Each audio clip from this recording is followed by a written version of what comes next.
because I really wanted Gary here so I could make sure the layout was right. But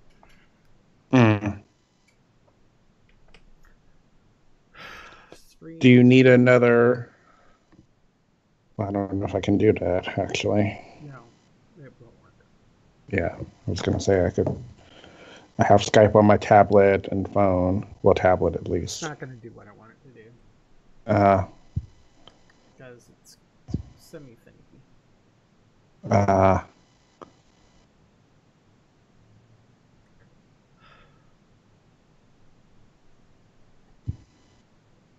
not a happy camper right now. I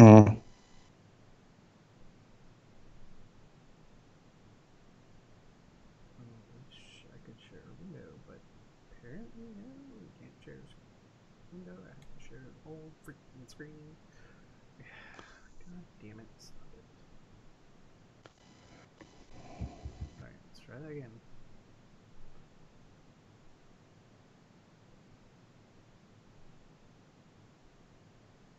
Okay. Share.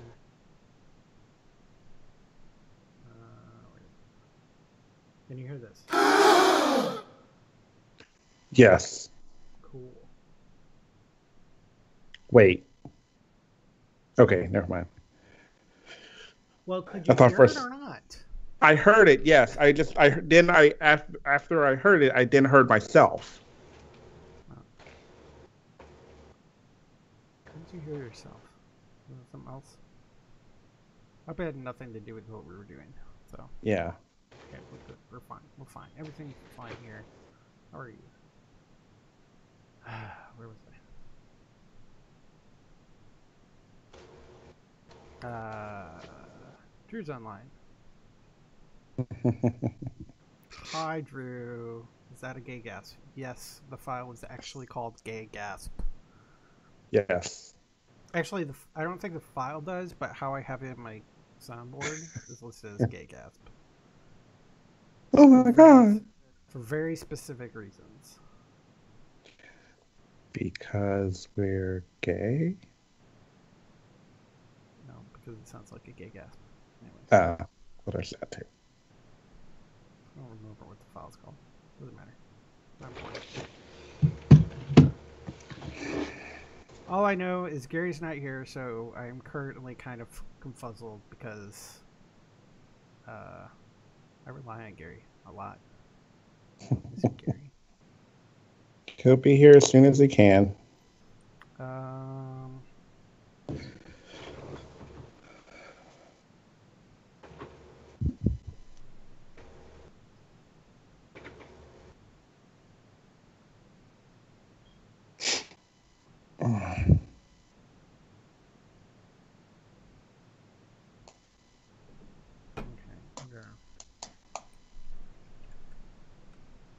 Okay. Let me see here. What's I looking at? Stream health is looking good. That's good. Compared to last week, which was crap. I'm very sad. I'm so sad. Oh. And we're actually live now.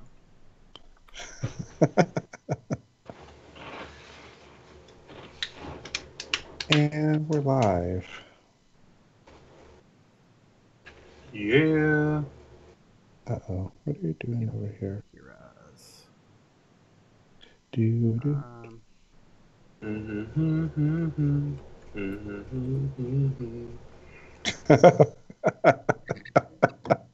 Was that a Rickroll? A little bit, yeah. So is binging B-I-N-G-E-I-N-G or is it just B-I-N-G? G-I-N-G. Yeah. So binging is the same as binging. Yeah. So you could bing. Or you could... Because the I is supposed to give the... Oh, hey, there's a Gary. Hi, Gary. Now I can actually adjust my stuff properly. Sorry. Please excuse while I pick my teeth on camera, embarrassingly. It's okay. Oh, there's the... Now I have to move everything around. Someone's fetish. I'm so into toothpicking. What the hell with you? How's that for a kink? I could totally get into that. No, I can't really. No. Scott, don't. No. All right, but maybe there are some kinky dentists out there Yeah. who would be like, oh, you need flossed, boy, don't you? And let's talk about Kink is off to a roaring start. Excuse me while I continue to have my strawberry daiquiri. Mm-hmm.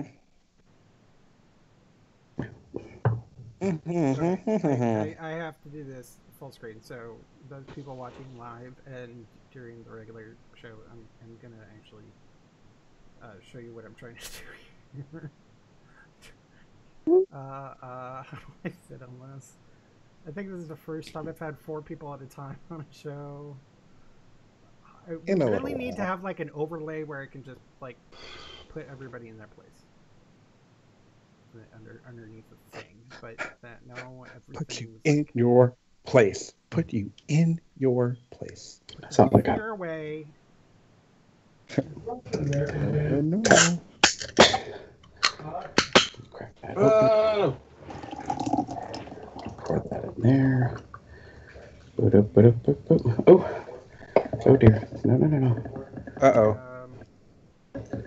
Oh, I don't like any of this. Ugh. It's okay. Okay, new project is create an overlay so I can just put everybody into underneath an overlaid box so that everything looks pretty, but it doesn't look pretty. It's awful. It's horrible. I'm very, very sad. It's okay. That's funny. It's not the end of the world. It is to me.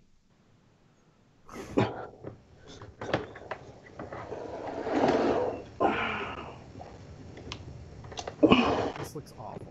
This is horrible. Jeff, it'll be fine. Right, turn it off. See, all I need is like a box to put this into, and then a box for this to be in, and then a box for each of us, so that the surrounding area looks pretty and it doesn't look jagged or anything like that. That's all I need. Right, we'll work on it another time. Yeah. I've already taken up too much of everybody's time. Let's. All right, so back to here. Switching back over to this. Going to this. This is the mechanics, folks. This is how the sausage is made. You're seeing just a little bit.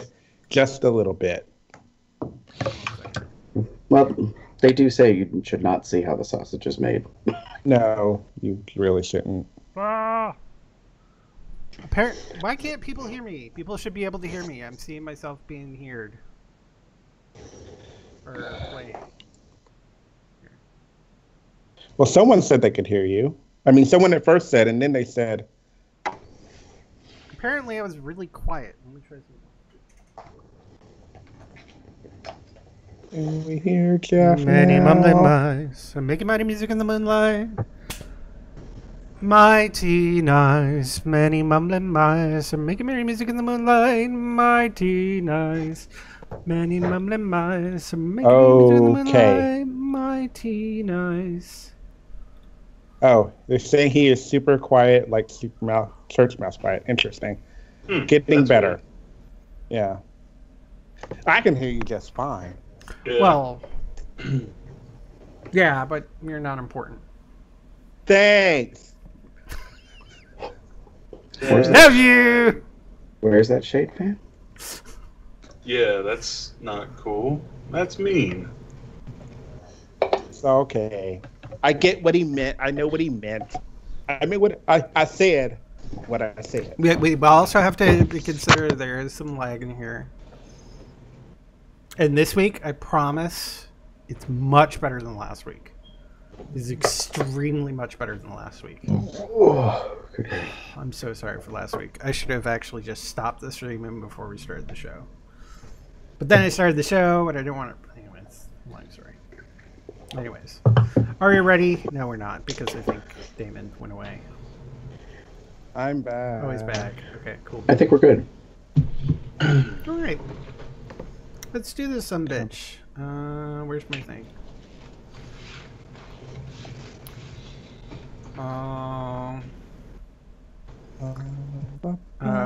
There is air conditioners running, so you're just gonna have to live with it, everybody.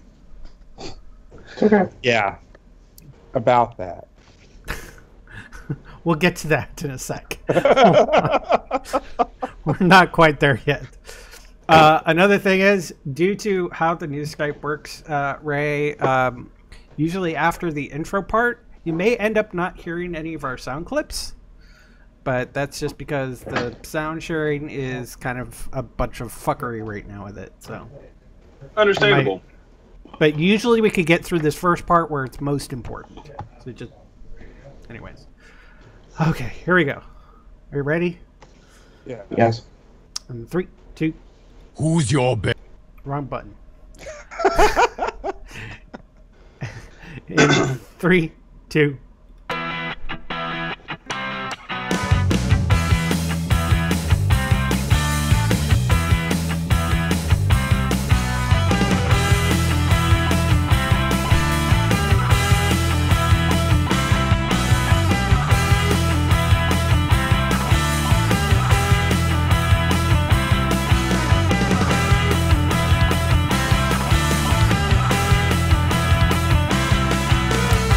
It's September 9th, 2018. I'm Jeff. Who's your bear? That's right. I am your bear. I'm Damon. I don't brew the tea, I just serve it. And that makes me Gary. Don't hurt nobody with your bad self. Welcome to Comes On Live, the Bear Podcast of Indeterminate Length, episode number 479. And we have with us down in the lower right-hand corner, Ray! Yay! Hey guys. International Community Bootblack. 2018, right? 2018. I would say recently crowned, but they didn't actually give you a crown. They gave you a stole. Yeah, this really cool mantle. I like it. And it flops. And it Nice. flops. It's like Like kind a of penis. Well, know. sometimes something, we like a big fat, Floppy. black, Penis. floppy thing. Let's get right into this.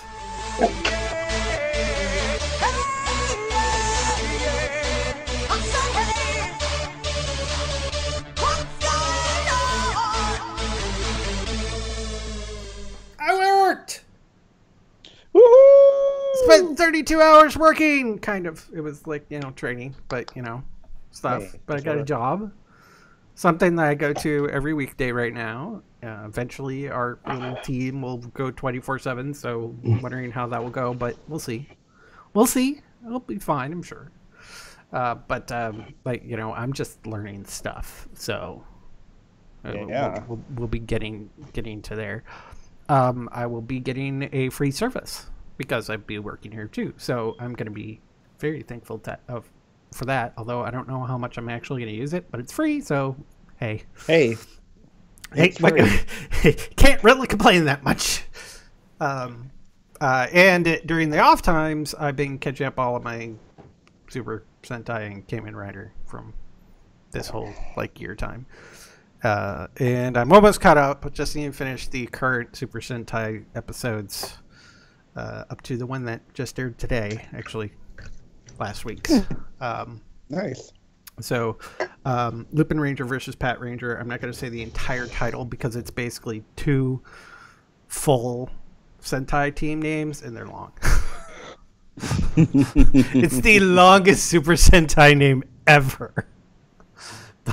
Wow. So, very interesting. Considering the last one had 12 Rangers, this one only has 6, but it's 2 teams of 3. So, it's kind of cool. Cool. So I've been working and being nerdy and being really, really lazy. And it'd been raining all day, so Sonic wasn't able to take a morning walk because it was raining. Oh. But we did take a afternoon walk after it stopped raining, so we're good. She's curled Yay. up on the couch right now. Aw. So after my thrilling fun, Damon, what's been going on? So, thanks to Gary, I was able to get a lift to Kings Island Pride Night. He came and picked me up, and we made our way to the new quote-unquote Pride Night.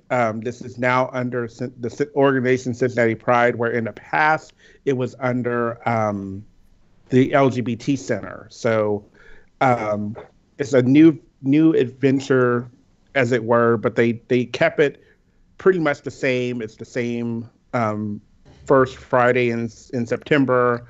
They got headliners, which was kind of really cool. So they had Shangela and Kenny Davenport from RuPaul's Drag Race, and then they also had Ada Vox from American Idol, who, if you know the show, she was the singer who did drag. So it was a lot of fun. The show was very long. I'll let Gary probably talk about that more. But the other thing that has been going on, unfortunately, my Saturday was kind of shot because I've been my AC is out again for like the 5th time this year, and they came on Saturday. Saturday was the only day they could come, and found out that the compressor in my AC unit is basically kaput. So I had to work with my home warranty to figure out what the next steps are, which may include potentially getting me a new AC unit. Not exactly happy about it, but not, I'm not going to worry and dwell too much about it because I'm sure I could find some way. And since it's under the warranty, there's a possibility of it's not going to be as expensive as it could be. We'll, look at options and see where we'll go from there. I won't know anything more for another week, kind of. So I'll probably be talking about this one for a little bit because it's just it's going to be the new pocket, money grabber for me right now. But other than that, today was gaming and had a really good time, and now I'm here. Nice. Yeah. So, Gary, how about you? I am down here in Cincinnati, as Damon said. I came down on Friday, picked him up. We scooted over to Kings Island Amusement Park, walked a little bit of the park, sat down, watched nearly a 3-hour drag show with approximately 20 numbers and 10 performers. It was pretty crazy. The headliners were great. The local girls. Yeah. And I'm just going to say that a couple of girls did some numbers that I've seen a certain the Karen for Cox do, and they did not do it justice, in my opinion. So there's that. Yeah. And I stayed in Cincinnati because I'm here with Jeff and Ronnie. They are getting hitched this coming Saturday. And they are in the midst of this thing called wedding planning madness. And so they were running some things past me, and we went over some stuff yesterday, and they've been doing some stuff around the house. And so, yeah, there's that. So I'm going to leave tomorrow to head back to Erie in time to be able to help kick off the HIV awareness walk, the 2nd annual that our task force does. And then on Tuesday, it's Bears Do Dinner. And then on Wednesday, I'm coming right back to Cincinnati. And I'll be here at their place for a couple days. And then the big shindigs on Saturday. And yeah. Yay. It's going to be interesting, to say the least. And also a quick shout out. Happy birthday, Dad. Oh. Not that he knows of the podcast exactly and would necessarily watch it, but I'm just trying to cover my ass right now. I already called him today, but see why. But yeah. Yay. All right. How about you? Okay. How about Ray? Mr. Ray. Anything besides your title acquisition since the last time we've seen you? Anything interesting going on lately? Well, I just got back from the Great Lakes Leather Alliance conference in Indianapolis, which was super fun. Other than that, really, it's just been filled with traveling and work, and sadly not being able to mow the lawn because the backyard looks like a jungle right now. And the only time I'm able to cut the grass is when it rains, and I'm not going to do that. So yeah, that's been my life of traveling and not being able to do housework. Oh, I understand that totally. Got to find that time where you can just kind of like take like a week or so break of everything and just kind of like, you know, get the important house stuff taken care of. Then you can do that same thing next year. Exactly. Well, I have no like out of town trips for like the next 2 weeks, so I'll be able to do a lot of stuff around the house. Yay! Nice. Very cool. By the way, how was your step aside at GLLA? It went over really, really well. We had to do a video just for timing purposes. We had, I think, 10 or 11 people that were stepping down or aside, because you never step down, really. You're still doing shit afterwards, so it's stepping aside. So we had to do videos. It went really well. I danced in it. I did a dramatic reading of Destiny's Child, Jumpin' Jumpin'. And then I played some really good, inspirational, yet royalty-free music and showed some pictures. Nice. Nice. Yay. I liked your video. Thank you. I'm sorry if you heard my eyes rolling after you said the whole like step aside instead of step down thing. I have opinions about that. I'm sure you do. Anyways, that's beside the point. Where were we? What are we doing? We're Gary, what are we doing? Because we're skipping right to the topic. Oh, wait a minute. I got a thing. Yeah. I got a thing. Don't I? Do I have a thing? There, I got a thing. Can we get kinky tonight? I got so many things on my mind. I've never seen a guy so fine. I like it when you do me. So, Gary, let's talk about Kink. What's been going? What are we talking about today? I hope you approved, Ray, of our little sound clip there for you. Absolutely. I haven't played it in a while. Last week we did Let's Talk About Sex, and then Mr. Ray Smith took a plane halfway across the country, was in Texas, and he won a title. And I don't know if you could feel the anticipation when you were on stage down there in Texas or not, but I was constantly hitting refresh on my Facebook that from about 10:30 Eastern until the announcement was made, because I was waiting to find out how you placed, if you got the title or not. So I'm sure you knew you had lots of people giving you all the support that they could. So yeah. And then of course I let out a squee, and I was very excited when I found out that you won. So I was kind of excited. I wasn't as intense watching everything, but it was one of those things where it was I knew you were down there. I knew Steve, Boy Steve, was down there, and it was really kind of, it was oh yay, this is cool. I wanted to, I'm glad that you had an opportunity to do this, that you and him and you all have been working very hard on this. And then you go to this weekend and you go to this event, and you work your ass off pretty much. And then I wasn't online, but when I finally got home, it was okay, let's see what's going on. I knew you had been posting a lot of updates. I saw more yours than Steve's, but it was very interesting seeing all of that. And then as I'm scrolling through Facebook, I think it was Seth, actually, and they had announced that you had won. And I was okay, now I have to, let me find Ray's Facebook page and kind of look through it. That's how I got to see your speech, which was awesome. And then saw all the congratulations and notes and everything. So it was very cool. So congratulations on becoming International Community Bootblack. Thank you. So you are a international title holder. Yeah. International. I am international.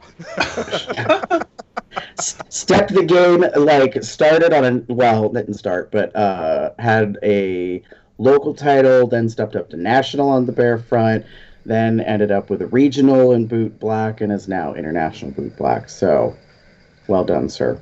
I will say, I was at a bar, I was at the Green Lantern in Washington, D.C. last weekend, and I realized I may not have been very social because I was doing a lot of this, like, looking around the bar, looking at my phone, looking around the bar, but, you know, I was waiting to see, and then when I saw the announcement was made, people tagged you on your Facebook, and I was like, yay! So I let out a squee, like I said, and I'm pretty sure some people were like, okay, whatever, fat boy, like, you know. But AJ was with me, and immediately Drew was talking to a friend because at another table, so I wasn't going to scream across the bar, but I told AJ, I was like, Ray won! And he's like, yay! And then he went back to his conversation. So, I guess the first question, which will probably be the easiest one, what was the experience like for you? How did the boot blacking? How did that contest go for you?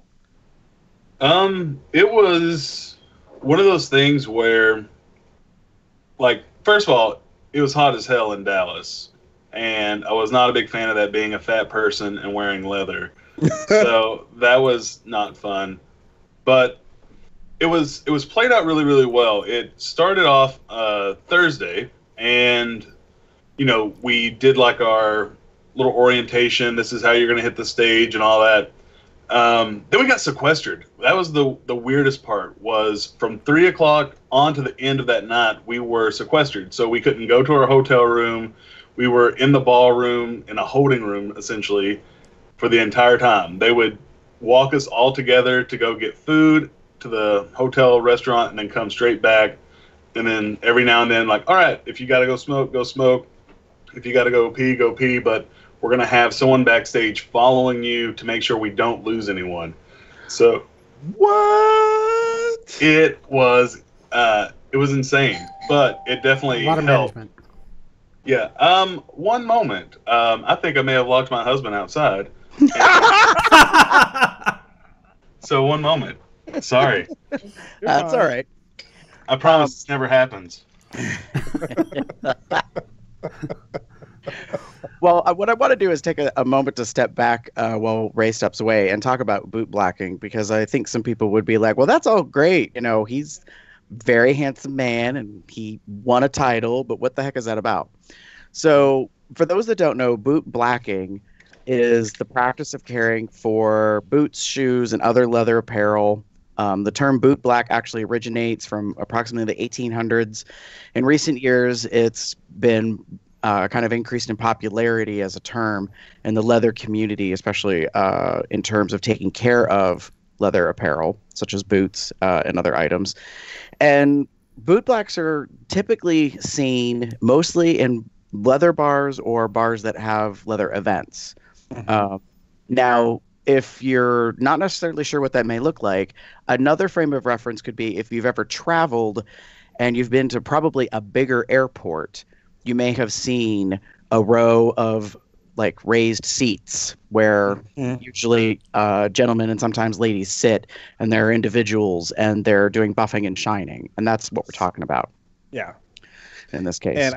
And in a lot of ways, I think boot blacking has a lot more to do with just caring for the leather. They also they're I've heard often said that they're the lifeblood of the community because they keep the leather looking, and other materials, but you know, mostly leather, looking good. But before we keep going down that road, you can continue your story because I want to hear about this fucking sequestered shit. Like, there's nothing else really on it. We were stuck in a room for like 7-8 hours sometimes. But again, you know, we all left at 5 in a single file line like in elementary school to grab food, and then we came back. And then if you had to pee, we would go in groups. If you had to smoke, they'd go in groups. So yeah, it was, and it's smart. It keeps people from running off and disappearing and running everything behind. The other thing that I thought was really cool was all the different categories. So typically in contests, you'll see a pop question, portion of the contest. But for this contest, we actually did a fireside chat with Bam Bam or Monica Moray. But Monica wasn't there, so it was just Bam Bam. But it was really interesting because, you're sitting in front of this large group of people being asked questions about, what made you interested in bootblacking? What was your hottest time doing bootblacking? So that was interesting. There's also a tech boot portion because they want to see how technical you are. So essentially you're given a really shitty boot and you have 45 minutes to make it look the best that you can. And then you have to write down on a paper what you did and how you did it and why you did it. And then you go into a technical interview where you're in front of the judges and they drill you on the process, what products you use, what you could have done differently, why you chose to do this rather than this, to make sure that you know your shit. And that's in addition to a regular interview, doing a speech. So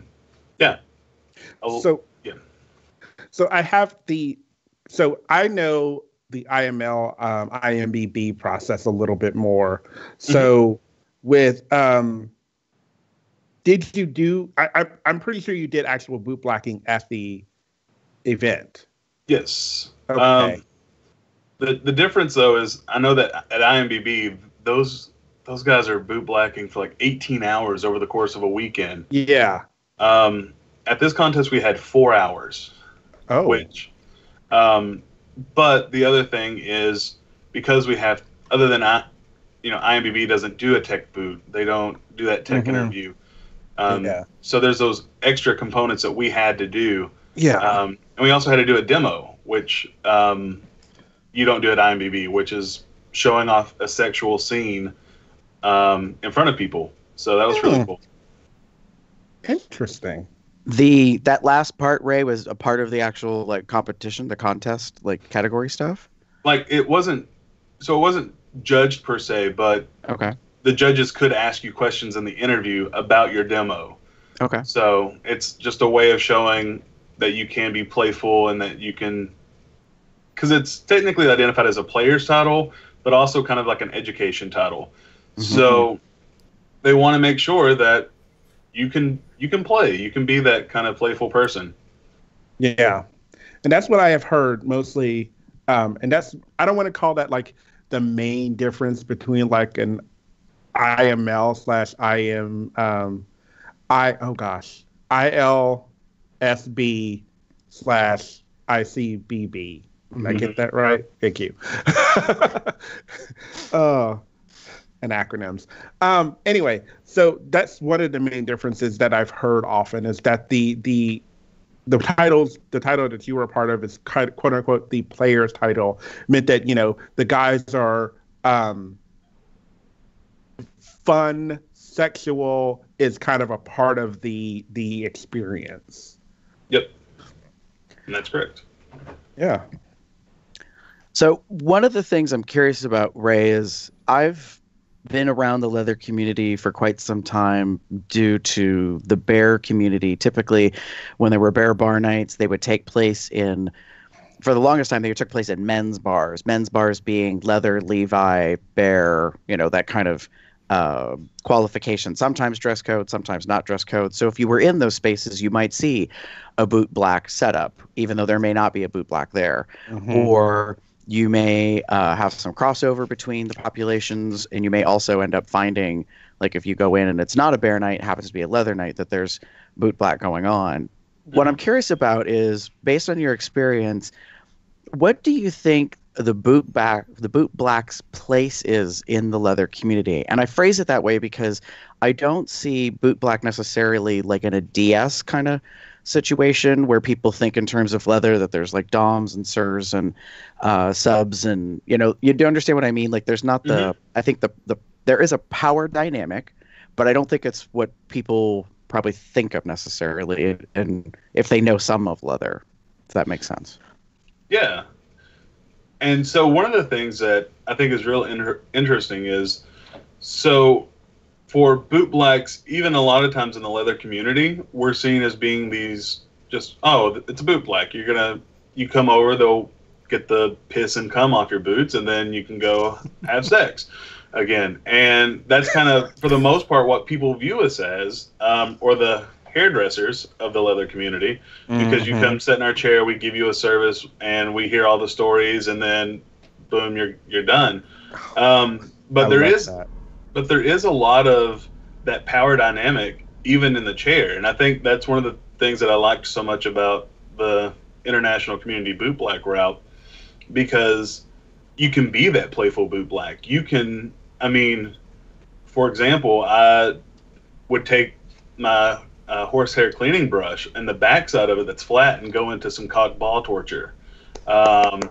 Being able to flog people with the laces on their boots. Clamping their laces to their nipples. Really kind of having fun with it. But in some places, that's just not really heard of. We see a lot of bootblacks that are there to provide the service of cleaning, conditioning, polishing, taking care of the leather, and that's kind of it. But I like to be playful.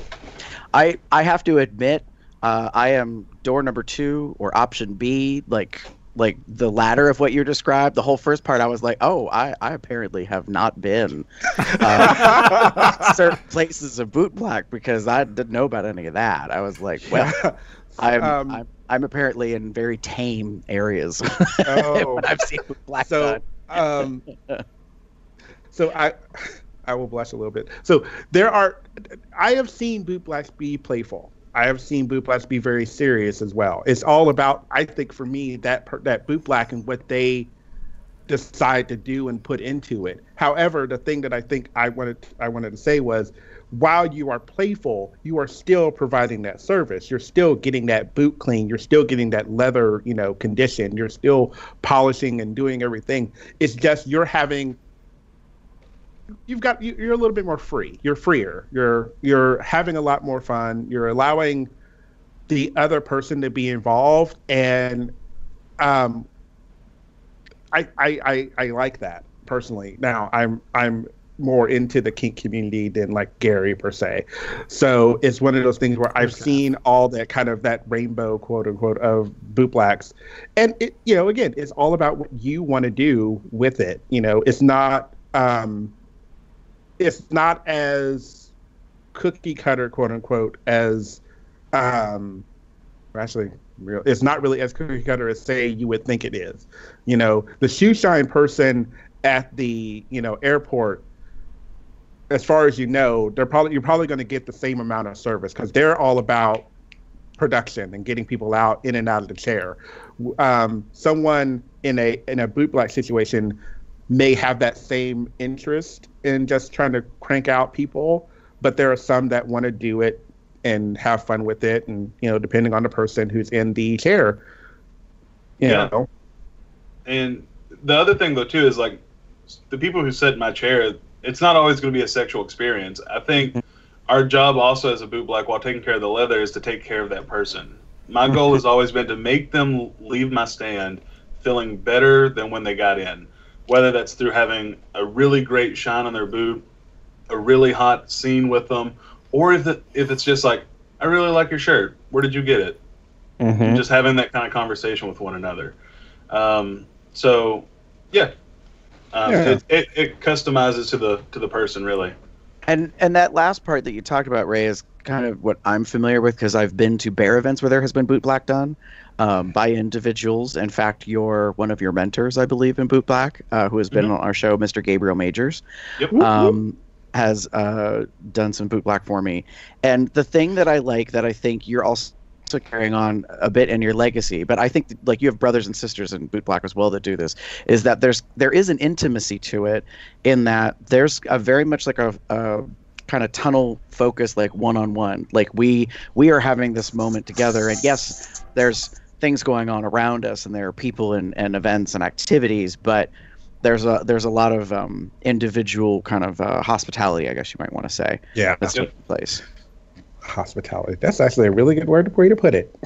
Well, that's the thing that I see different about bootblack. It kind of leads to another question I have about, does bootblack serve a kink role per se? And I think, Ray, you were kind of answering it to say yes and not necessarily. Like it can, but it doesn't have to be. And Damon, I think you brought a good point of saying, like with the airport example we used, like how saying production, like it's more about the in and out. Like, and I've seen that a little bit, like even in a leather bar where there's, you know, kind of a line of people. And while some people have patience to a point, you know, there's an understanding that, you know, this is a service that's being rendered. This isn't necessarily about everybody having a seat, so to speak, in that case.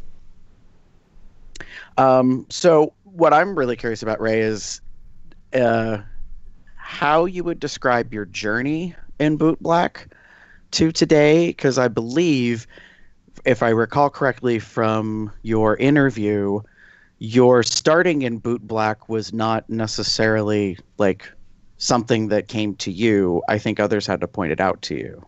Yeah. It's been a few years now. Before NAB even happened, I was having falafels with a guy named Scout the Bootblack, who was a former international Mr. Bootblack. And we were chatting about wanting to, you know, find my place more in the leather community. And he was just like, honestly, you're a bootblack. And I had no idea what he meant by that. And I was like, well, why do you think I'm a bootblack? And he was like, honestly, you're really weird, but in like a good way. And you have good attention to detail. You like people. Trust me, you're a bootblack. Research it. And I started looking up things on YouTube and came across a documentary called High Shine.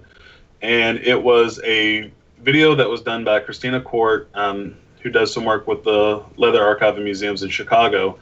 And it followed the International Ms. Bootblack contest, specifically during the 2013 run.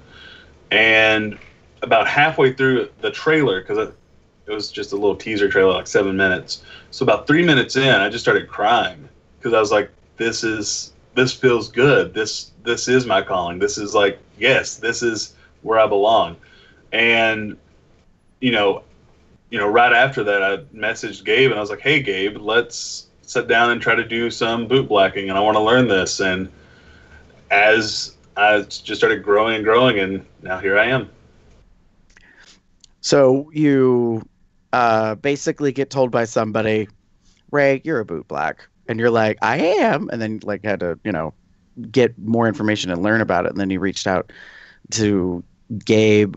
How would you say your experience was in the education process? I ask because I want people to understand that, I mean, you talked about that there's technical aspects to the title that you won. And I think that speaks very much to a lot of people have the potential to be bootblack, but it's not like other, I think, titles or positions in the community that people may think of as just purely fundraising or, you know, being a face of X, you know, entity or factor. There's a lot more, I think, about technical skill that comes into it, and you have to learn that. I mean, it has to be taught in some fashion in that case.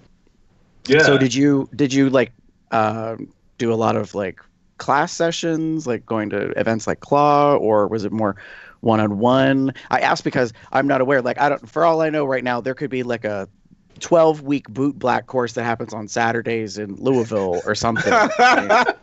Maybe. I don't know.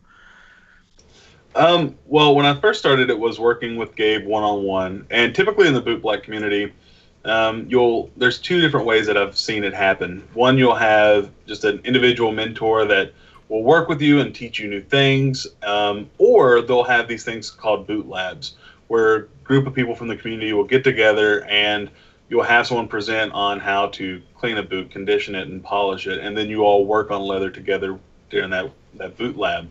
For me, it was just starting off doing one-on-one stuff, and then as I was traveling around with the North American Bear Contest, I was talking to other bootblacks and learning from other people as I was traveling, and really kind of using that travel time as practice to get me ready for any type of contest that was coming up.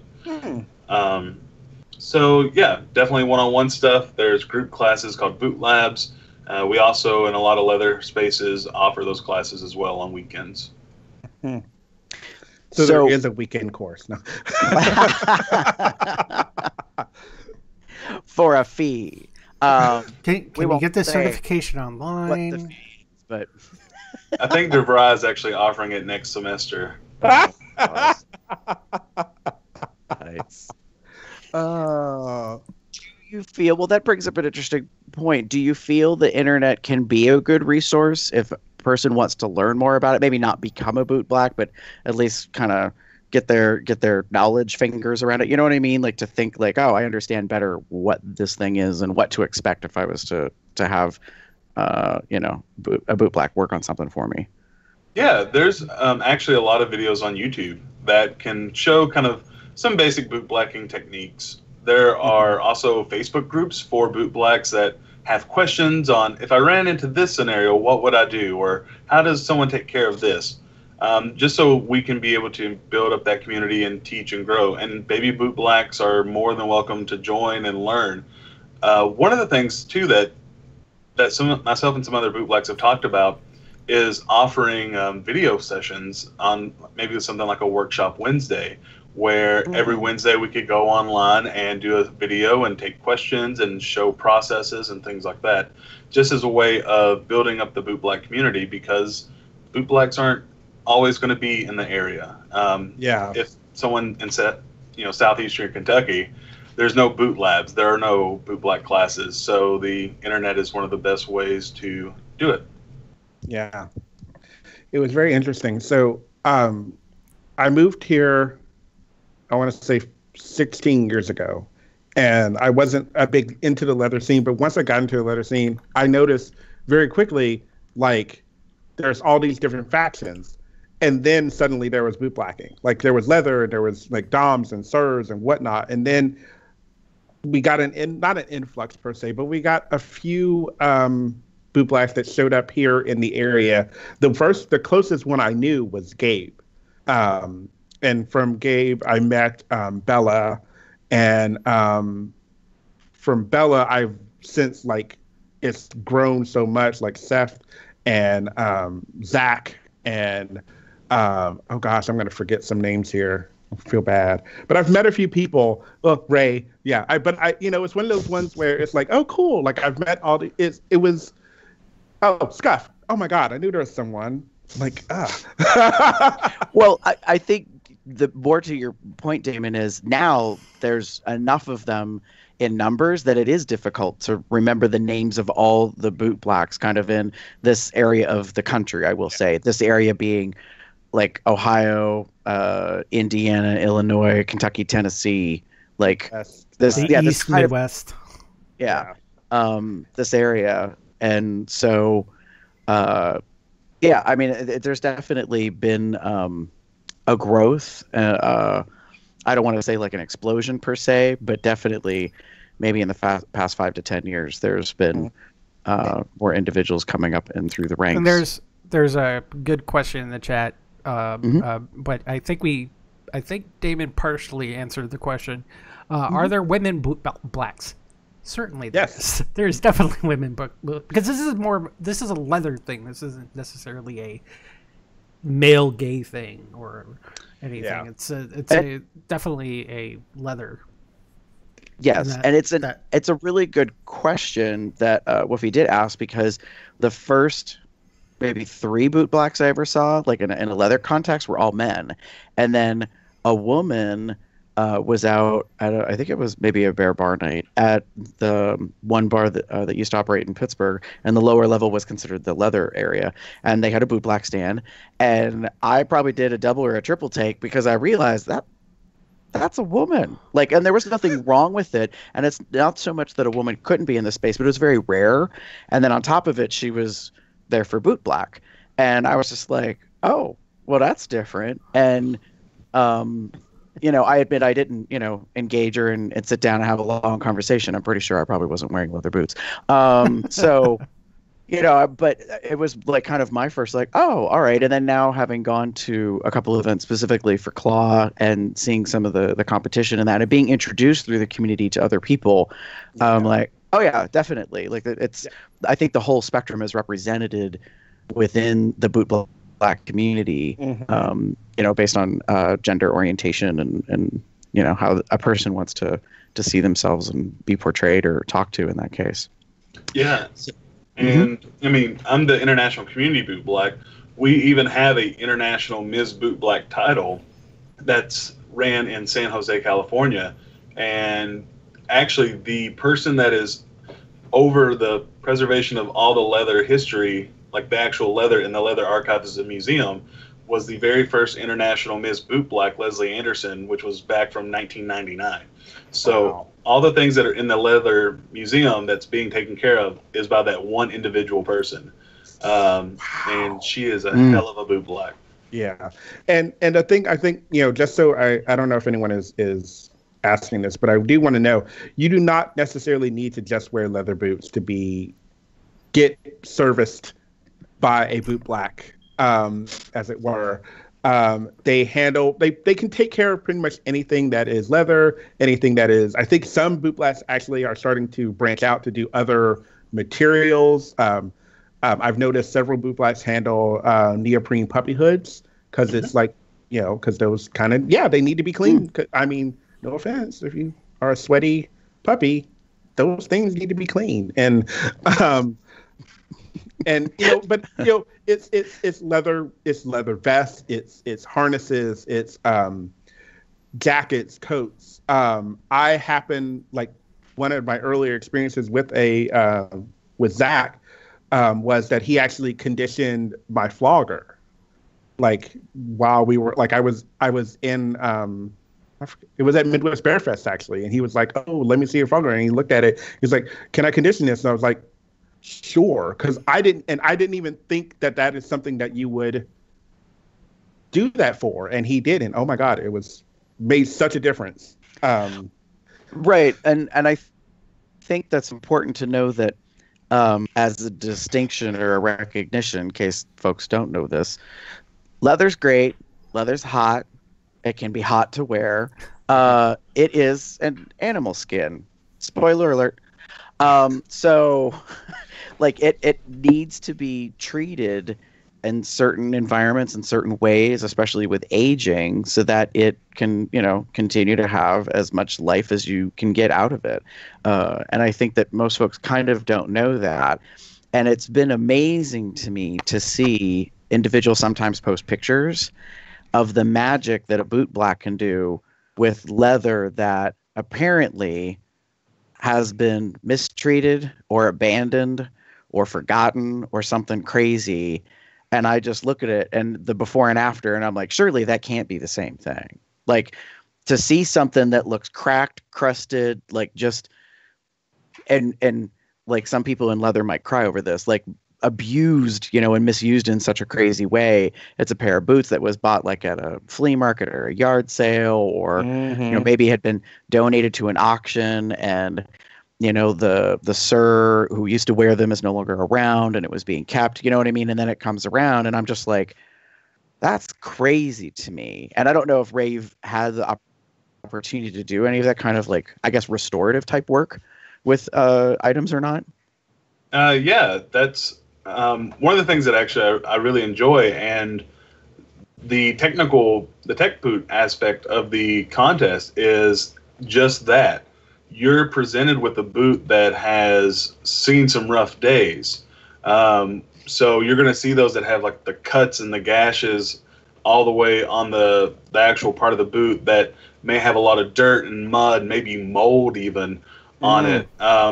Where all, like, the eyelets, the little metal bits where all the laces go through, that have been scratched up, that are no longer black but are tarnished and all of that. So you have to clean it. You have to repaint the eyelets if needed, patch in all the gouges, and then still produce a really good shine, or even have to re-dye the entire boot in order to produce that boot that looks as good as you can get. And so a lot of the contest, that's part of it, just to make sure you have that technical piece. Wow. Yeah, the interesting thing to me is, and I kind of knew about this, but I guess I never thought of it. I didn't realize that in some cases you can actually change the color of a leather item from kind of one color to another with a person who's highly technically skilled in bootblack, as opposed to, say, going to This is going to be a really bad reference because I would never do this. Like a Wilson leather store. You know what I mean? Like there are some individuals who, sell or market in leather, and you might be like, oh, I wonder if I could take these, say cowboy boots that happen to be, like a ox blood kind of color. And you're like, I wonder if I can get them to, be darker in shade, not black, like midnight black, but, there's something that can be done, but that's something so specific that there's probably a limited amount of individuals that can help you with that. But I think those in the bootblack community would be the first to say, this is not in my wheelhouse. Like, this is not a thing that I can do or that I have done, but I can probably get you in touch with other people who can at least get you pointed in the right direction or give you some guidance on, whether or not this is even possible, what you want to do. Yeah. Yeah. Very cool. There's a lot of knowledge in the bootblacks, and a lot of it I'm making an assumption. A lot of it is sometimes just passed down. It's information that you gather from your mentor or just in, like you said, chat rooms in general. So, is there an actual handbook, quote unquote, per se? Funny you should mention it. So there's a lot of online sources. So there's a site called the Bootblack Wiki, which is a Wikipedia page that is updated by bootblacks for bootblacks as far as cleaning methods, where you can get certain products. There's also a Facebook group where you can interact with other bootblacks, ask questions, things like that. Also, honestly, for me, some of the things that I've learned has just been through trial and error.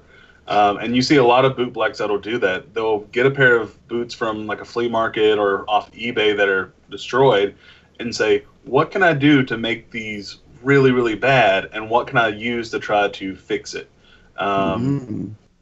So I've known some bootblacks to leave boots soaking in a tub of water, and so it's completely waterlogged, to figure out how to restore it. Or we'll throw boots in an oven to see till it's all dried out, to see how would you take care of that. Wow. And you can go through some boots, but it's real interesting, because then at that point we can apply the knowledge that we have to see, well, what if we did this instead? And sometimes it can be a success, and sometimes it can be an epic failure. So I'm going to go ahead. Woofy asked in the chat, he says, if you go to a leather club and they have a bootblack section, do you tip them if they clean up your boots? That is a great question. I always say yes, tip your bootblack. They are there for providing a service. They're more than likely volunteering their time, their energy, their products, which is not cheap at all. And typically, even at a leather event that you're going to go to, you will see them there. They've paid for their own hotel. They're paying for their run pass. They're paying for their gas to haul everything. If I fly, I have to fly Southwest because they get the 2 free checked bags, and my kit itself is 1 bag. So they have to haul all that crap with them. So I say definitely tip your bootblack, because we need it. We're broke.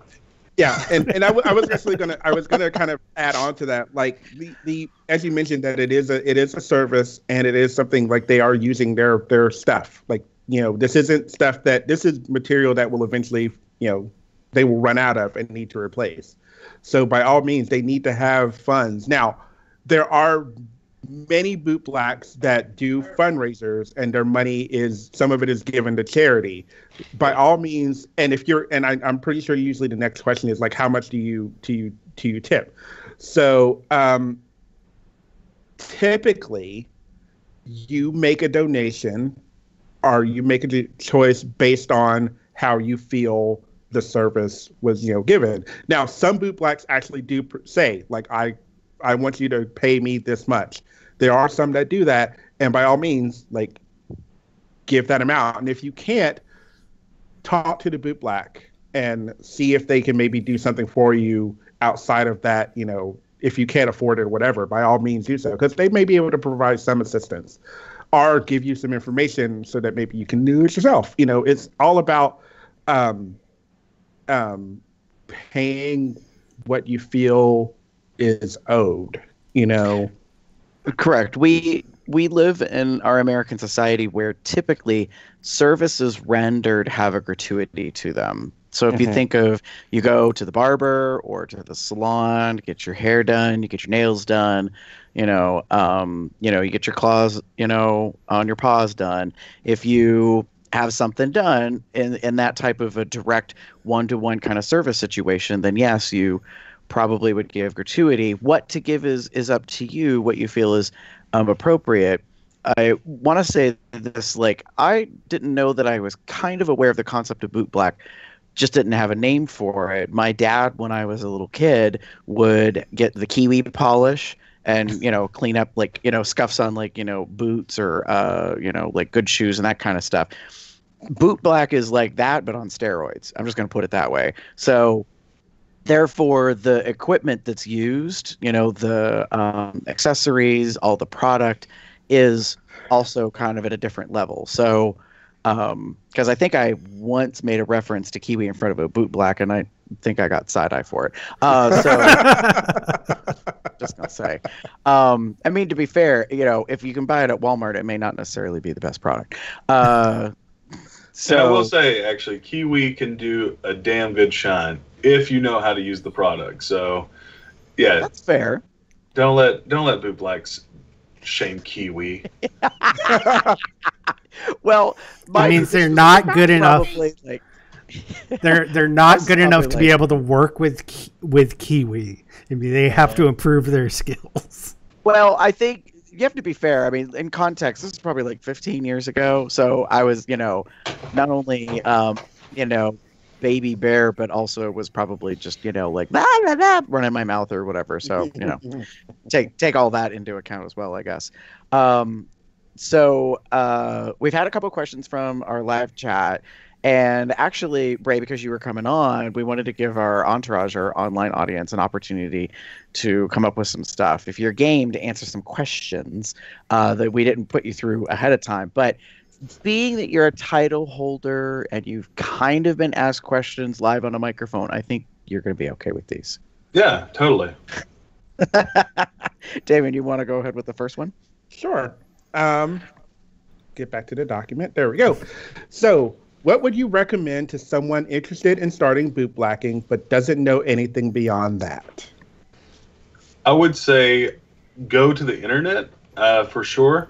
Check out the Bootblack Wiki page. And if you actually Google Bootblack Wiki, that's going to give you the website that you can go to. It's going to give you anything that you need as far as how to clean, what products to use, where you can get some of these products. There's also a website called anyonecanshine.com, which is going to give you some additional information as well. Also, if you're on Facebook, check out the Bootblack's Facebook group. It's a private group, but you can request to join, and at that point, you can ask questions, say, hey, I have this pair of boots. What would you recommend? What's a good product to use? And everyone's really cool about chiming in and helping out. So, and also YouTube. There's videos that are out there and that can give you the basics. So definitely take to the internet, reach out to your local leather groups. If you have one, they can kind of point you in the direction of a bootblack in the area. Or hell, just find me on Facebook and I'll answer questions for you. I'm curious about this, Ray, because I don't know. I know there are some, I'm not sure the number, of podcasts that are for the leather kink community, but I don't know if there's one specifically just for bootblacking, or if there are several for that matter. Are you aware of any? For bootblacking specifically, I've actually not ran across any podcasts for strictly bootblacking. Okay. Because I know that there are some podcasts that focus on the leather community or kink in particular. So they may have episodes like are doing this episode with you tonight to discuss it, but I don't know if I wasn't sure if there was like a whole series, that, goes from like beginner to advanced or anything like that per se. It looks as though just with a quick, obviously Google search, Google Bootblack podcast, I didn't find any specific, just Bootblack podcast, but there are obviously people doing episodes within the realm of like a leather or kink, podcast about bootblacking. Yeah, and I think it's also because bootblacking is such a physical thing, and you have to, if you're teaching something, it's good to see it too, rather than just hear. So I think that could also be a factor. Yeah, true. Well, maybe Ray, you and Gabe and other bootblacks could start up something on OnlyFans.com, for a subscription fee of some sort, and you could have, one-on-one sessions where people via webcam get to find out more, and perhaps you can show them some of your skills. I don't know. Now I just feel dirty. Well, I mean, you can feel dirty or feel clean about it. I don't care. I mean, you got a title, so we know that you've got the skills in that case. So I got a quick question here. Yep. It's just like a completely minor.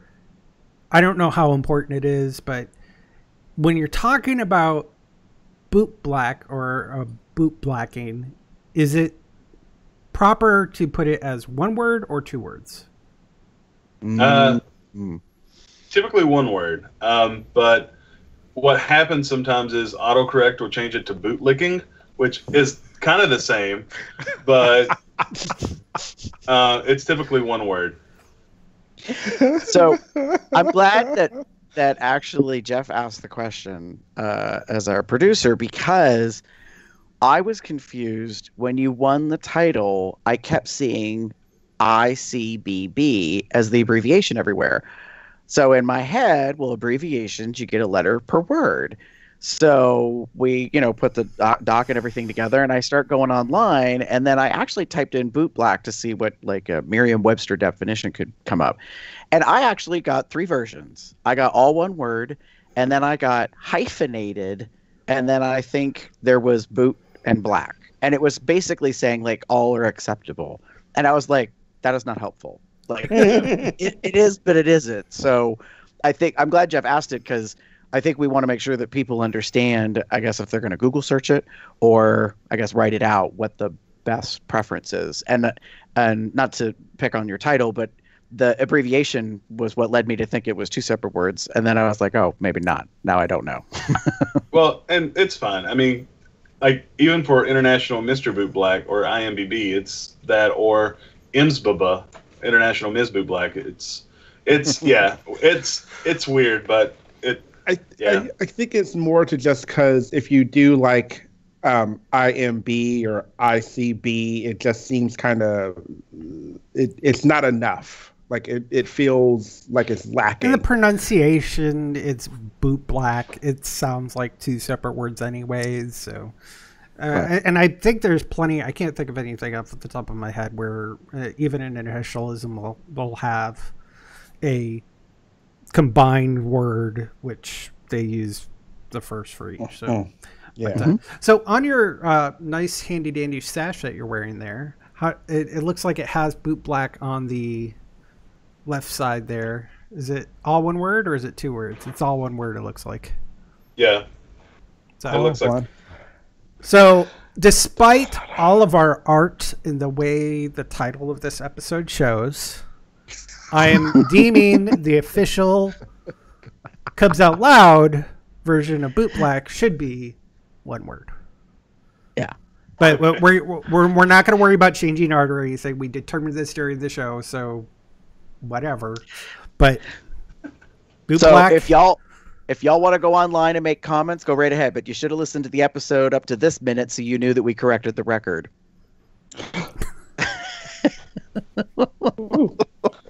Just say it.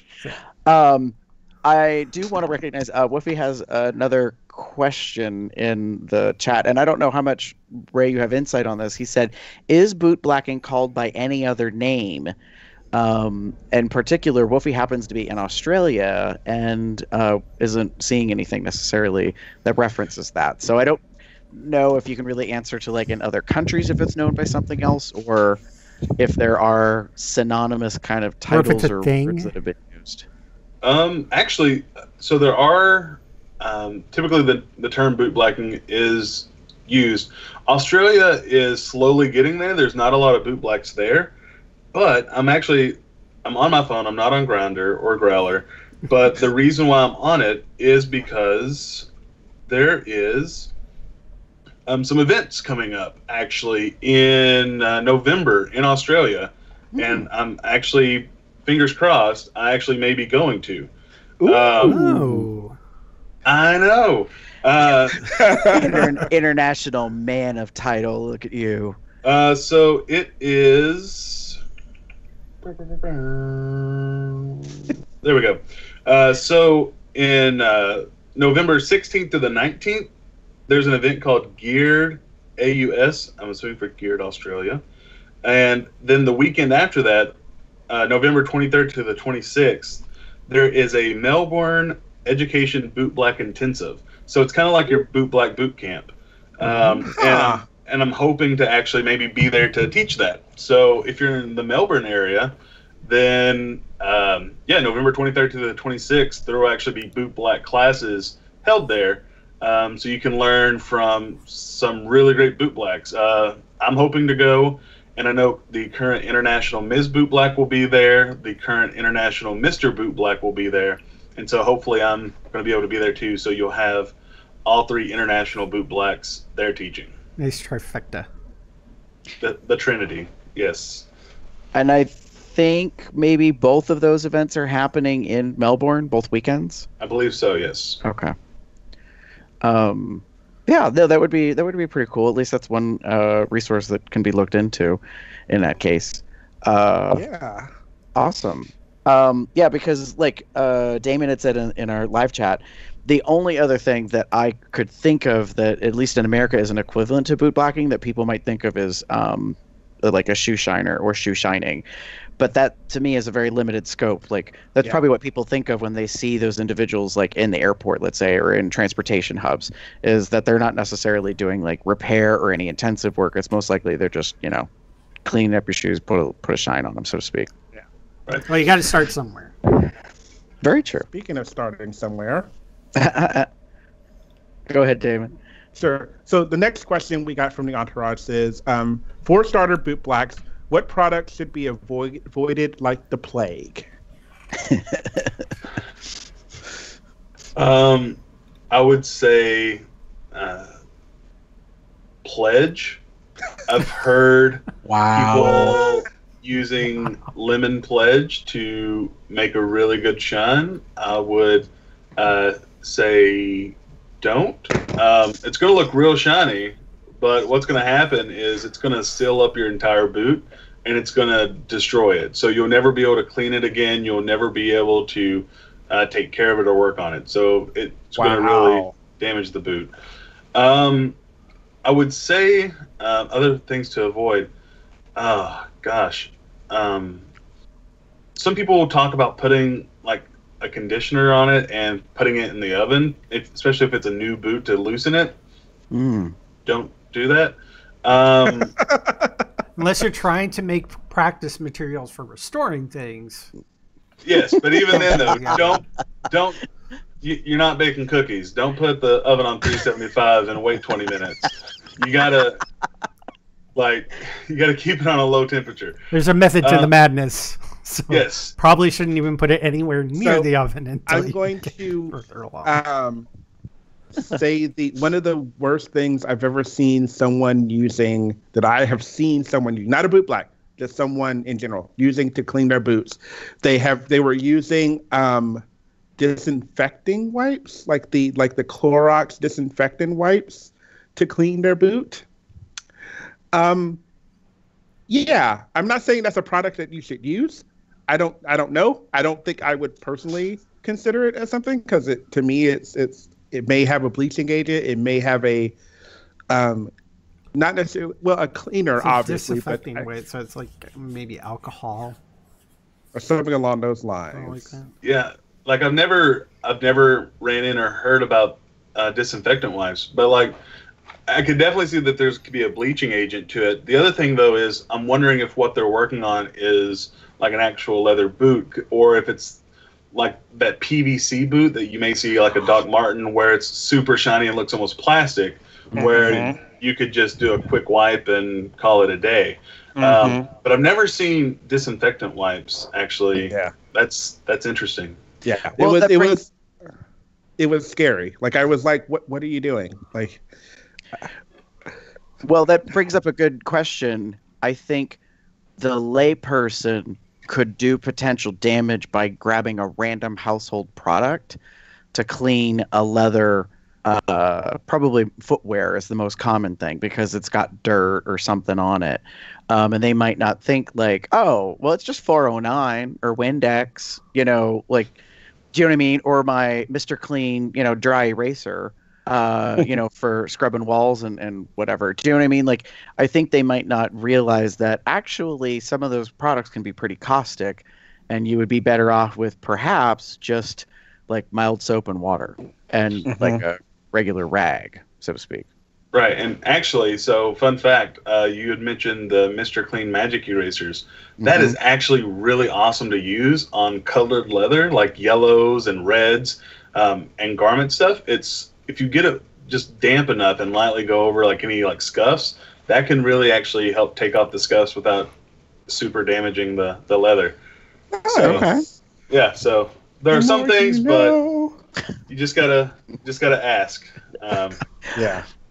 Well, this brought up an interesting question, and I don't know how much of a factor this is.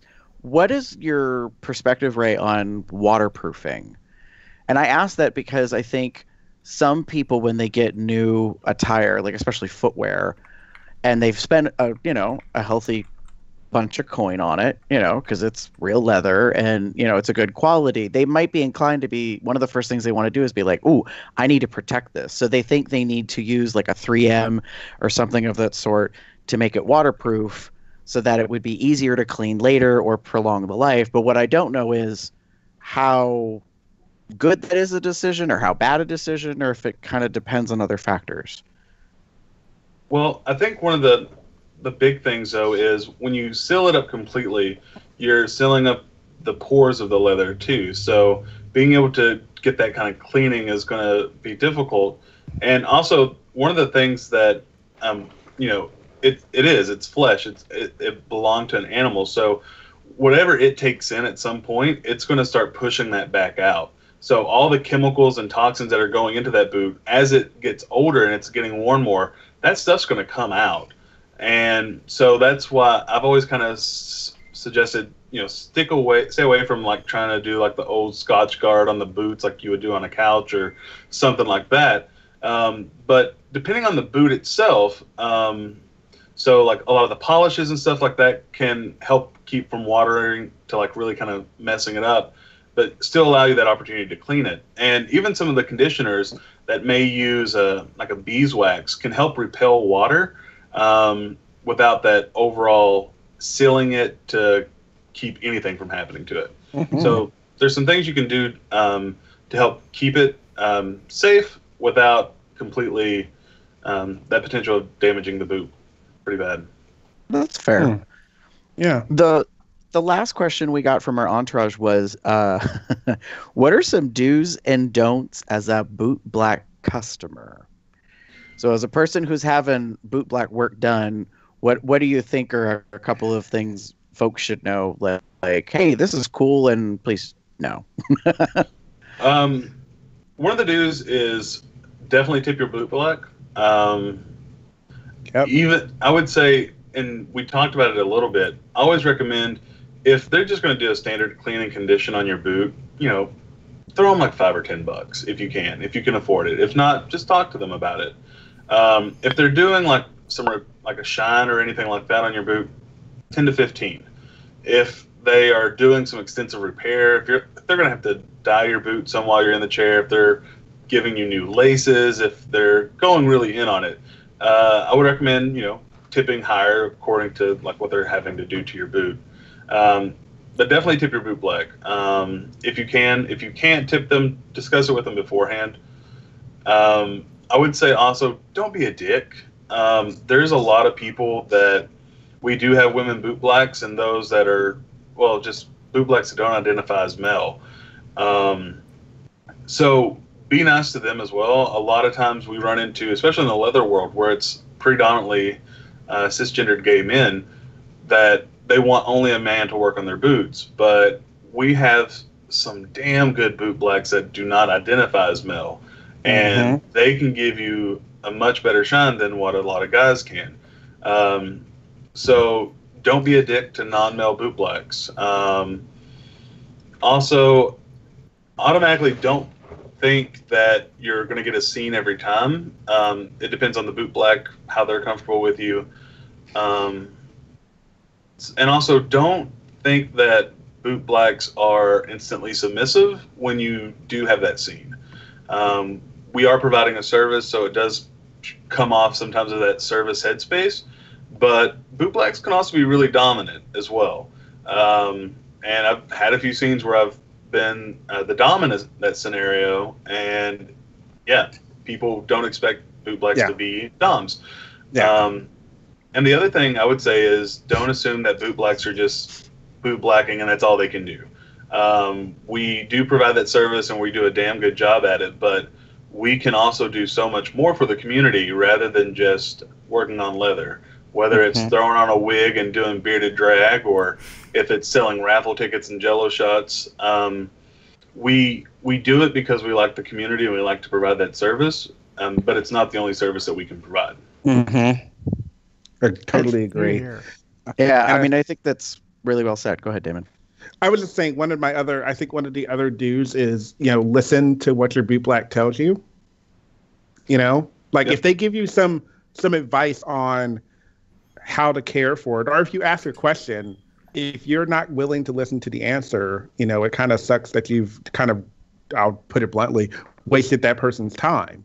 If you ask me like, well, how can you take care of this boot? And then while they answer you, you're on your phone or talking to the person next to you. It's kind of a shitty situation, But, and when on the positive side of that, when I say listen to your bootblack, I mean, like, they do have some great advice on what you can do to like further care for your leather at home when you're in between events or times when you need to, like, when there's a bootblack available, for example. As we mentioned, if you live in like Southeastern Kentucky as an example, and you're not always the only time you're going to see a bootblack is once a year at Claw, I don't think you're going to take all of your leather shit and, pass it off to a bootblack to take care of, so let them give you some advice, give you some tips, that's something that you can potentially do on your own in between those times. By all means, they can clean your shit, but like they also have lives and, whatnot. Yeah, I mean, I agree with you, Damon. They are miracle workers and magicians to a point. They are also not a pack mule that just like does your bidding.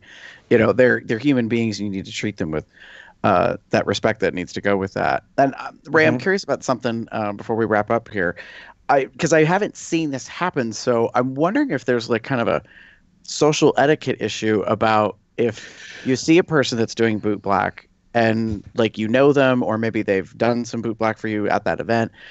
Is it okay, like in the form of like thanks/gratuity tip, to give them a drink or a shot, or you know what I mean, or something from the bar, like if it's in a bar location? Yeah, actually, some people have offered to buy drinks. It depends on the bootblack. I try not to drink alcohol while I'm working because, I want to make sure I'm at my best. I may have, if anything, I would have like a drink before I start my shift, but typically I don't drink while I'm working. But yeah, if you wanted to just even check in and just say, hey, do you need a water? Do you need a drink? That's totally awesome, because sometimes we get in that headspace of just working on boots that sometimes we forget to take care of ourselves. So definitely look out for your bootblacks. Well, I knew I have seen bootblacks be fed food because apparently they was working a long shift. And somebody was like, here's a cheeseburger, shove it in your face. Like, because we don't need you passing your ass out because you're just, been here for 6 hours straight or something silly. So Wolfie asked in the chat, have you ever rejected to clean up someone's stuff because it was too gross? Ooh. Actually, I've not. I've always been down to try to clean and help take care of someone's stuff. But I have rejected people from my stand because they've been dicks. And so, Yeah. like, I've ran into situations where someone was like, I want you to work on my boots because I don't want a woman to work on my boots. And then I'm like, well, sorry, I'm not going to work on your boots. Because if you're going to be a dick to any of the people in my community, I'm not going to work on your leather. Yeah. So I've not rejected someone because their boots are too gross. I've only rejected them because their personality is gross. Amen. Hey, the fucking man. And true. And again, like with any service, and in the kink community, there is a level of agreeing to do it, and you don't always have to say yes. Just because that bootblack is sitting there or is there, and their stand is completely empty, if they choose not to do your boots or your whatever, that's their choice, and you should, quote unquote, respect that. You may not be happy if they choose to reject it, but you probably weren't going to get much service to begin with, Right. So, right. Again, don't be a dick. And as a sidebar explanation, I want to make sure that folks are aware, because I think we said it, but bootblacks did not necessarily do just strictly footwear. Mm-hmm. It's pretty much anything that has most likely leather as an element to it, and as we said, maybe some other materials. Like, I've known people who have gone to bootblacks and talked to them about their caps, their jackets, their vests, belts, harnesses. So it's not necessarily just what you're wearing into the bar or right. Out on the dance, so to speak. And even so some bootblacks will even build their skills up. So you'll see bootblacks working on suede boots. You'll see bootblacks working on neoprene or even rubber. I have a little kit in my overall bootblacking kit that's made for rubber products. So if someone comes in latex or vinyl or rubber, I can take care of that too. Nice. Yep. Look at you being a versatile bootblack like that. I just provide service. Speaking of providing service, before we move in to wrapping up the show, I'm curious. I know as part of your, I think it was your fireside chat, you were asked the question about describing the hottest bootblack kind of scene that you had. What I'm interested in is, do you have a favorite experience in bootblack? Not necessarily the hottest. It might be something else that stands out to you as one of your best experiences, not so much about the sex factor, so to speak. I'm going to say it's my favorite just because it means the most to me, I guess, and it's always stuck with me. And it was actually last year. I was bootblacking at the Baltimore Eagle, which is no longer now there. But this gentleman walked up, super gorgeous, super gorgeous man, from Puerto Rico, and was just like, I just bought this new leather, these new boots. I'm getting more leather. How can I take care of it and make sure that it's okay in Puerto Rico where it's always humid? And I took care of his boots because he had never sat for a bootblack, and I was taking care of that. We're talking about how to take care of your leather and how to make sure it stays dry but not over dry, and how to balance out the humidity. And then, we exchanged, we became friends on Facebook that night. The next week, Hurricane Irma hits Puerto Rico. Oh, wow. So it was memorable because of the fact that in that chair, in the 20, 30 minutes that we had there working and talking, we built that kind of friendship where we stayed connected and we were keeping check on each other during the hurricane. How are you doing? When does power get back on for you? And it's those kind of connections that become the most memorable.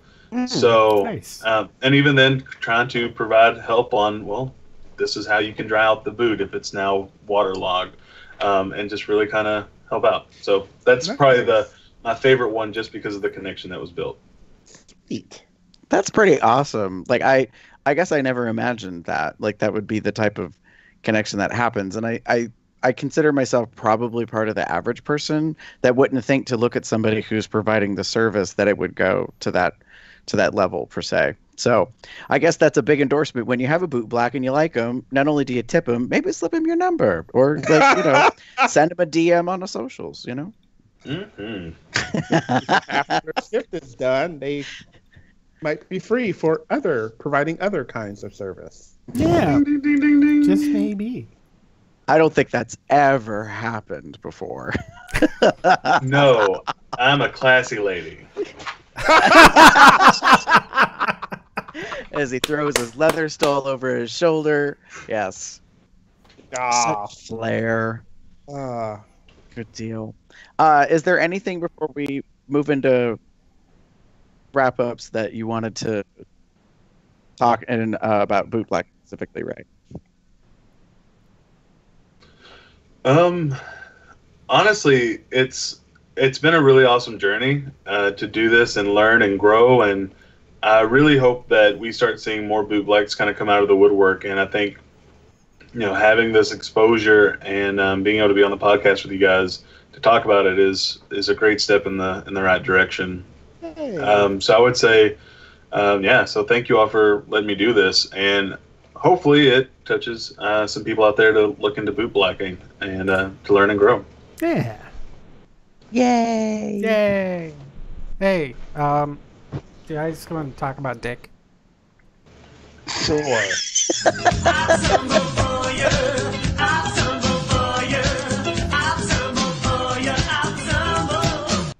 Okay, so, where's my link? I call this You're a Pal and a Confidant. Now, if me trying to sing the theme to Golden Girls wasn't a hint, it's probably not after you actually look at it.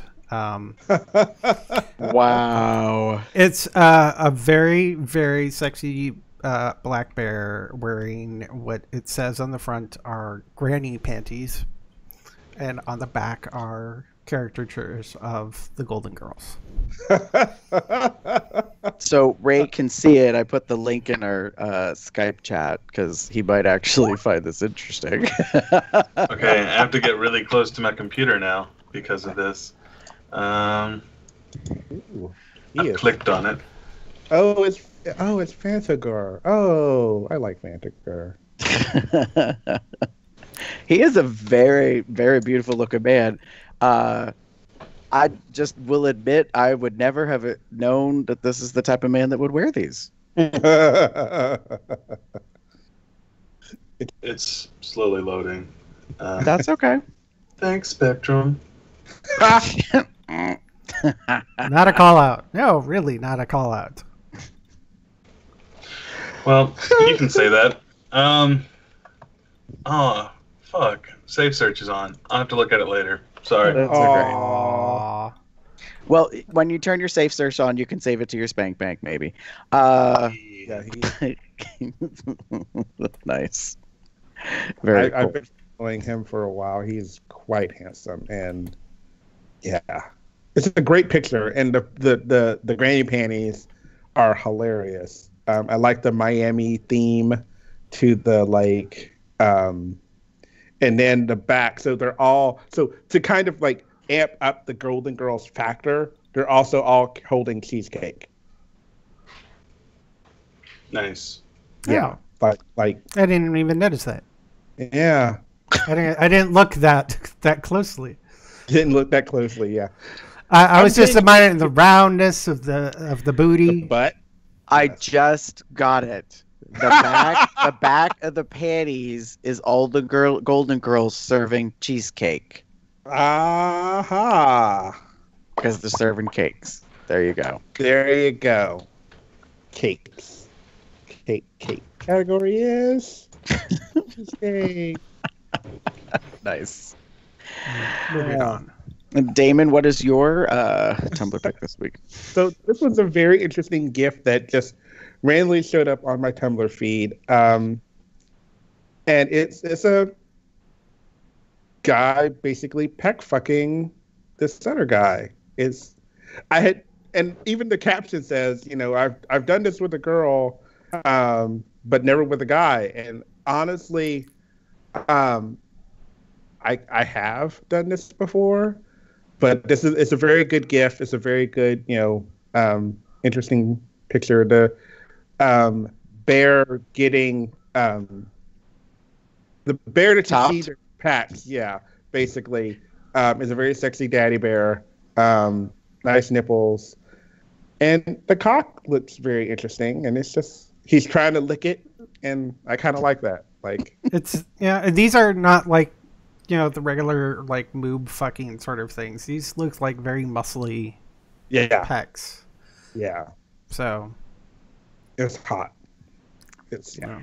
It's weird because it kind of looks like I know what it is and everything, but just because of like the framing, the angles or something, and I see the nipples and everything, but at first glance, I thought this was a total of 3 people because I thought there was someone lying underneath someone else, whose ass was in his face, and then there was a guy on top. Like basically, I thought that the pecs was a butt, not pecs, and then I'm like, oh no, there's nipples. I mean, that could be a birthmark, though, for real. I don't know when the nipples is kind of like pokey outy or a butt pimple. It could be a bimple. A pimple. Nice. I do get where Jeff's going though. Like the more he was explaining it verbally, I was like, oh yeah, I could see it. Like basically, there's the butt, and he's rimming him, and then this other penis comes in. So like, yeah, like. For those of you that cannot see what we're seeing, like you're gonna have to go to the website cubsoutloud.com and find the thing and click the link, and then you'll be able to see what we're talking about. And it will eventually also be reblogged on our own Tumblr. So sure. Yeah. So yeah, but I think it's just because the bottoms, the thickness in his shoulders pectoral area is still very thick that it could pile up to be like there's another person there. Thick thighs save lives. I prefer thick thighs make the dick rise, but that's just me. That was coined by Gary, from what I know. So it totally fits because Ray is present. But anyways, I just remember Gary saying it. I didn't know who the original was. That's all I'm saying. We're just saying that Ray has some thick thighs. Like they're okay. They are notable and they are viewable online if you know where to go. So let's put it that way. Yes. Moving on. Moving into to start wrapping up the show. Damon, you're the only one with the link today. Oh wow. That's new. So again, actually, this came through Twitter for me, and then I, saw the link. So What's the Safe Word is a series of YouTube links that kind of YouTube, that shows that do they have conversations, they have dialogues, but this one in particular, we'd actually talked about this recently. It's they put a porn star on a dating app. So Amp is usually the host, and he has this time around he has Jesse Coulter, who apparently is from Kentucky. Yeah, Louisville. Is in the episode. Yeah, and he essentially they talk about him getting on to Scruff, and they make a profile, and they actually kind of go through him making the profile. They talk about some of the do's and don'ts about photos and chats and your profile and what it says, and it was very interesting to me. I like that they literally show his phone and show like all the messages he has gotten, and he's gotten a shit ton. But they talked about like how do you say no to someone who's 5,000, 7,000 miles away, or what describing what you're looking for without being too vague, or writing like a 5-page dissertation. So it was very informative, kind of like our COL episode, and I just wanted to share it with you. It's very, like I said, I loved it. it was funny because it's clearly a lot of like they show like a lot of like he's getting a lot of dick pics and what have you, and but it does you get a little serious tone because while he talks about how just because he's a porn star doesn't mean that's him. Like he is also these other things, and that's the fact that he is a porn star has kind of made some of the other aspects of his life a little bit more complicated. So I kind of like that factor of it is that a porn star is a person too, by the way. So, and just to kind of add on to it, title holders are actually people. So like get to know them, respect. Yes, they're a title holder, but they're also a person. So they're not just their title. They're not just that one thing that they've won a competition for, and can be well-rounded, very complicated individuals. Yeah. Yep. And as a side note too, Jesse Coulter, if you want to hear the loudest moan ever when he's coming, Jesse Coulter. It's and wow. And the husband's laughing in the living room because he knows it's true. Long-time fan. Okay. Well then. Hey, guess what, folks? That's the end. Oh. Plenty of ways to contact us. You can pop over to our website, cubsoutloud.com. Shoot us an email, cubsoutloud@gmail.com. Leave us a voicemail section or otherwise, which we will be getting to some voicemails we've had in the near future here. At 361-COL-TALK, that's 361-265-8255.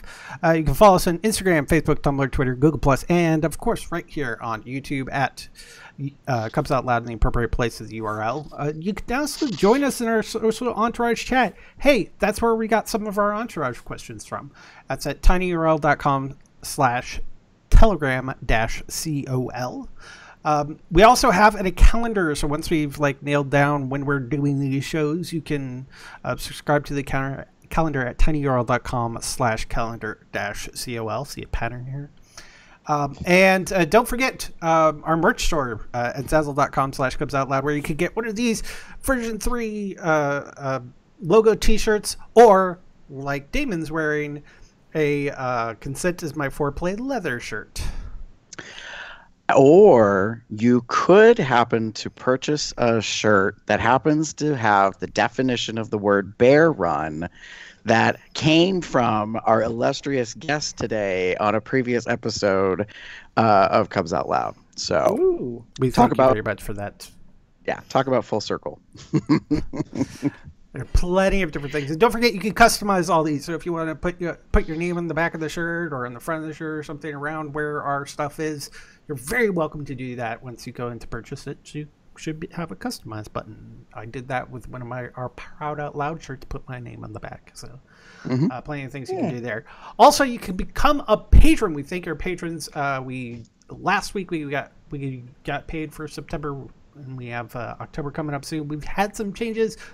We'll be getting to those too. To what we have. In fact, right after the show, you'll see our little thank you card here on YouTube. And you can do it as little or as much as you'd like. A lot of people don't mention how much that you can do as much as you like. So I would like to emphasize that part. And we have different tiers where you can get rewards. But remember, even though the tiers are specific dollar amounts, it's just anything above whatever those dollar amounts are. So you still pick your dollar amount. Let's see, that's all the Patreon stuff. And you can rate us on iTunes, subscribe to us on Google Play Podcasts, give us a thumbs up on Stitcher Radio if you decide you want a lower quality version of the show. You can find me anywhere on the internet as Box at Box Puppy Box something or other. I am TheaterCup79 on Tumblr, Growler, Facebook, etc. Or you can find me as pup_umbra on Twitter. If you would like to find me pretty much anywhere online, on apps, websites, all that jazz, look for GareBear73. That's GARBEAR73. Ray, how do they reach out and touch you, or ask you questions or about bootblack and other such things. Oh, well, if you search Bootblack Ray on the Facebook, you can find my profile. On Instagram and Tumblr, I'm as Sirs Southern Comfort. Or if you want to check out my bearded drag, just search on Instagram, The Karen Forcox. Nice. That's FORCOX, right? Yes. Just FORE.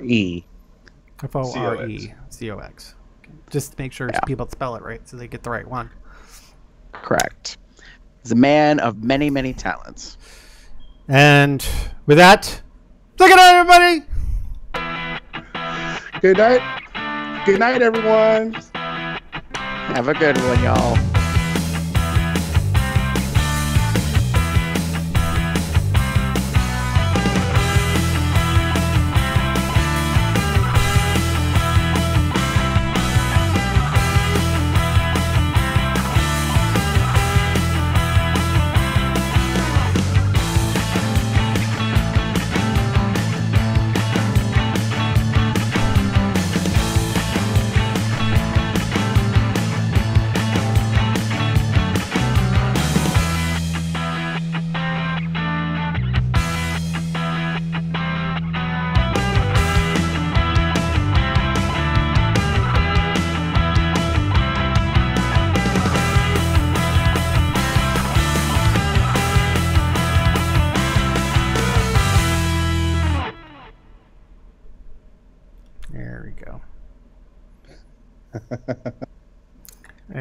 It got very quiet.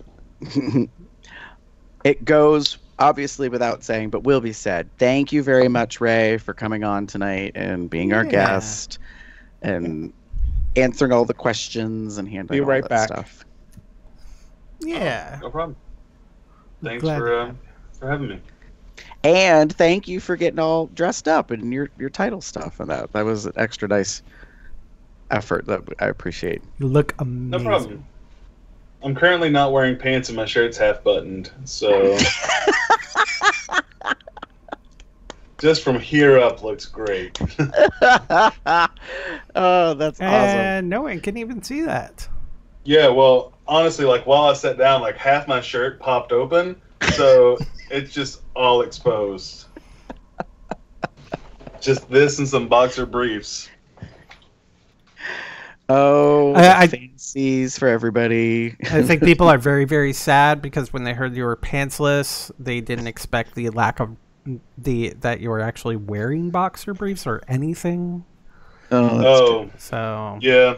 Well, it's cold. And wait, what did I miss? Damn it! You missed me. I was jerking off in front of camera and fingering my booty hole, but you know it's okay. You had to go do what you got to do. Yeah. It was called answering the phone so I can get dinner. We're gonna stop streaming.